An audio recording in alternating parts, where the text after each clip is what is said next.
Okay guys, I have a cool invention, a concept here. If you have Kevlar in front of a metal magnetic plate, and then you have an air gap, and then on the back of it you have a 3/4 copper plate or whatever desirable thickness. But if this copper plate is in the back, as a bullet impacts the Kevlar, it absorbs a lot of energy. But if you have a magnet plate in the back, air gap, and then a copper plate, the copper plate will absorb most of the energy, because it'll be dissipated throughout the copper plate. I don't know if you play with magnets and copper, but if you throw a magnet into a copper wall, it doesn't quite do an impact, because the velocity gets stopped just about half an inch before it reaches the copper. Well, when we're talking in slow speeds, not high speeds, but it does actually affect the impact. Most of the impact energy gets absorbed by the copper in a form of heat.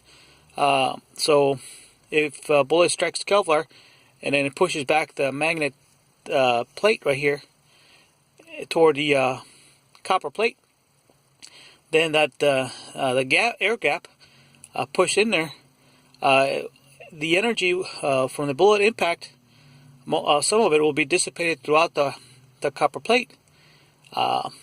So most of the impact will be distributed throughout the plate, dissipated, and basically it's another form of absorbing energy from a large impact.